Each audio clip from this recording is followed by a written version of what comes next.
Assalamualaikum warahmatullahi wabarakatuh.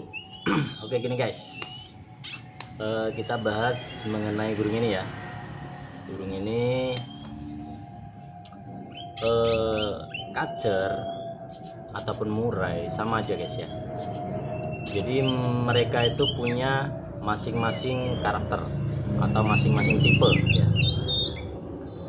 Contoh seperti burung ini.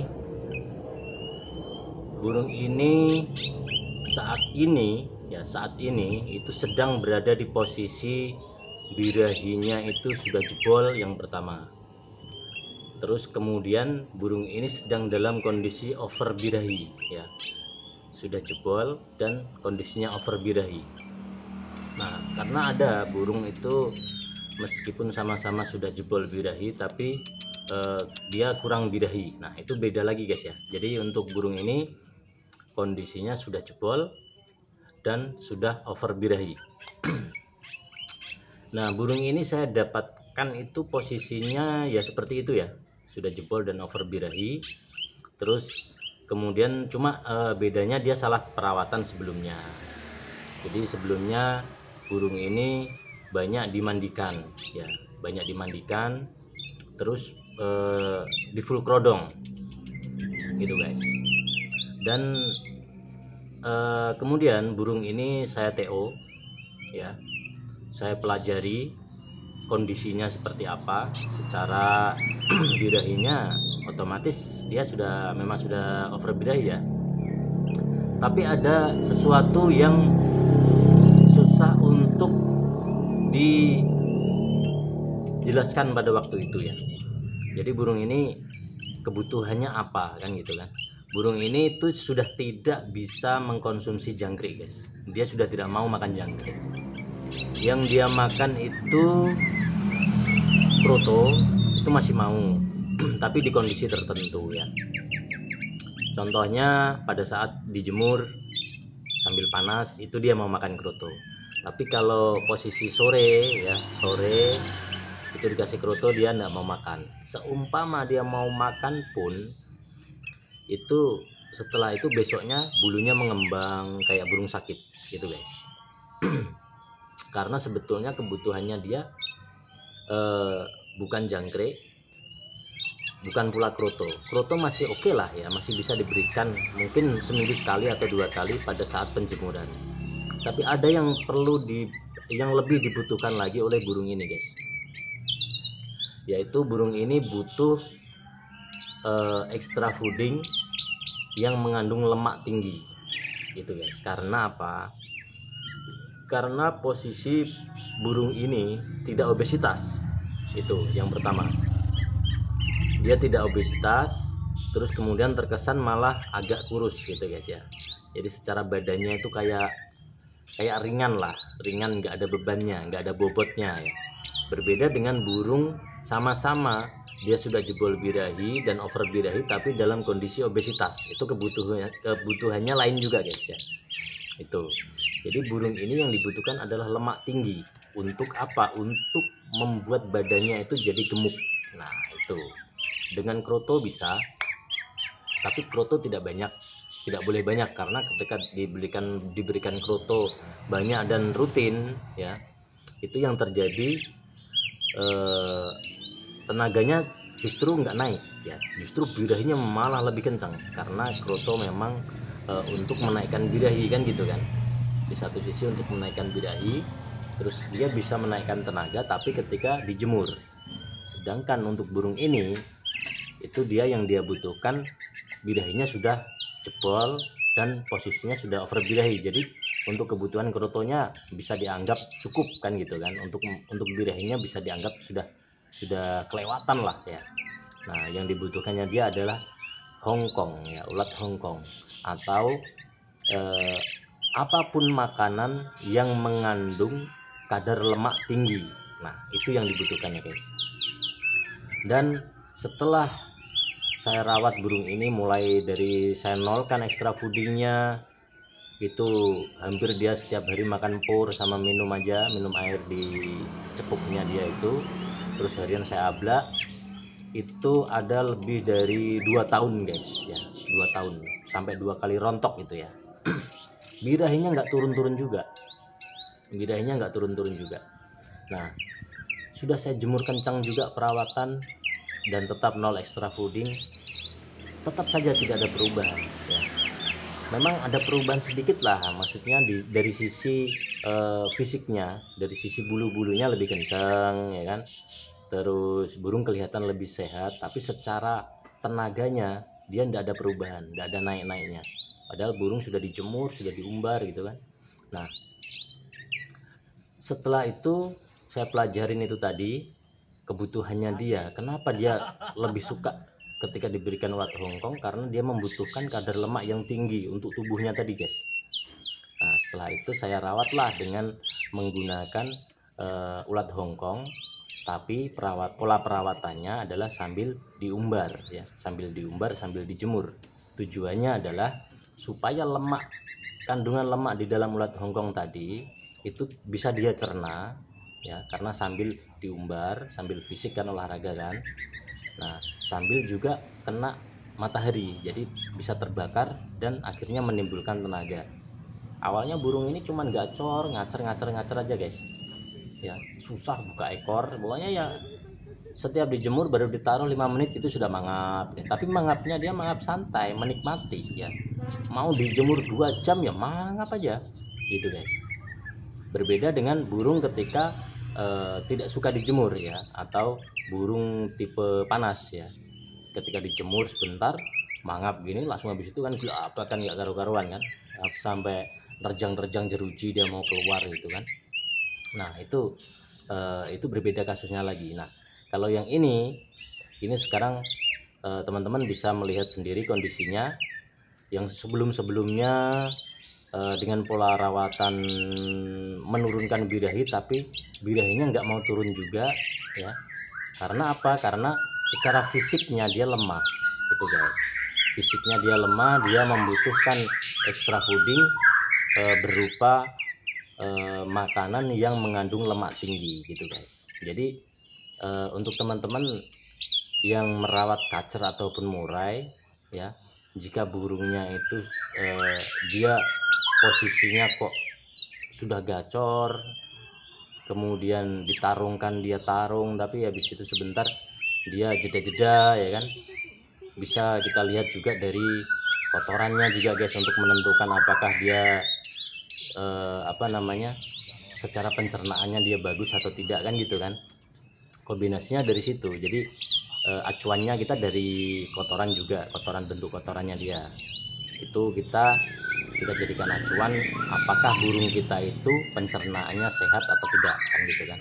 Nah, untuk membuat pencernaannya itu bagus atau sehat atau normal ya, itu dari pola perawatan tadi. Apakah burung ini cocoknya dijemur atau diumbar atau hanya di full krodong. Nah, itu masing-masing burung berbeda guys ya, masing-masing burung berbeda. Jadi kesimpulannya adalah gini, ketika kita punya atau ketika kita merawat seekor burung dengan kondisi dia hariannya gacor dar-der ya di rumah ya, siang malam, itu tandanya burung itu birahinya tinggi itu guys, birahinya tinggi. Terus kemudian kita kombinasikan, kita lihat acuannya dengan dari kotorannya. Biasanya kotorannya ya besar-besar gitu kan, besar-besar agak basah dan berkumpul di satu titik itu biasanya. Itu salah satu acuannya. Dan biasanya juga untuk burung-burung yang seperti itu tidak suka makan jangkrik banyak guys, tidak bisa makan jangkrik banyak itu di atas 5 itu sudah tidak bisa ya gitu. Nah, pola perawatannya ya seperti yang saya bilang tadi ya, kita kurangin extra fooding yang berupa kroto dan jangkriknya karena birahinya dia sudah mentok ya kan, birahinya dia sudah mentok, sedangkan extra fooding kroto dan jangkrik itu menaikkan birahi. Kalau jangkrik itu birahi dan tenaga. Cuma kalau kita merawatnya salah ya, terbalik, itu tidak juga menjadi birahi, tidak juga menjadi tenaga.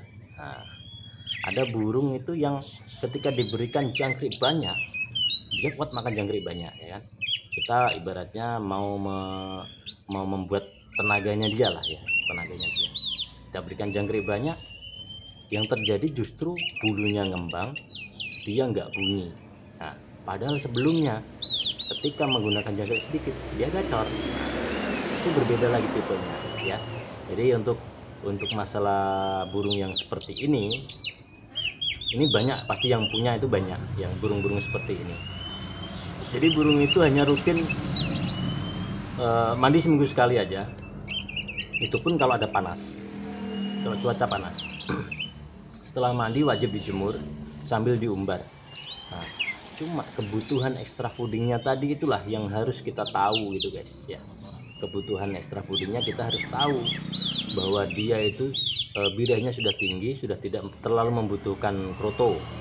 Birahinya sudah tinggi, sudah tidak terlalu membutuhkan jangkrik ya. Mungkin bisa konsumsi cuma 1 atau 2 gitu, itu pun pagi aja ya itu. Atau kuatnya dia makan berapa gitu. Nah, ada burung yang sama-sama dia dalam keadaan birahi tinggi ya, itu tetap dia kuat makan jangkrik banyak. Tapi apa yang terjadi ketika dia makan jangkrik banyak ya, atau kroto banyak, justru badannya dia obesitas. Dan semakin lama dia tidak gacor, malahan justru malah negatif. Meskipun perawatannya kita perawatan yang menaikkan emosinya dia ya, gitu kan. Jadi kerumitan burung itu sesuai dengan masing-masing individu pola perawatannya itu ya. Itu karena kita mendapatkan burung itu tidak semuanya di posisi yang sama gitu guys. Ada yang kita dapat itu posisinya kurang birahi, ada yang kita dapat itu dalam posisinya itu birahi tinggi tapi dia tidak punya tenaga ya. Ada kita yang dapat itu posisinya emosinya tinggi ya, tidak punya tenaga. Ada juga yang dalam posisinya itu hilang semuanya ya, semuanya tidak punya birahi, tidak punya tenaga juga, tidak bunyi. Nah, jadi macam-macam. Dari kondisi macam-macam tadi itu kita pintar-pintar menganalisa apa kebutuhan burung ini gitu loh ya. Burung yang kita rawat itu kebutuhannya apa. Nah, itu penting ya.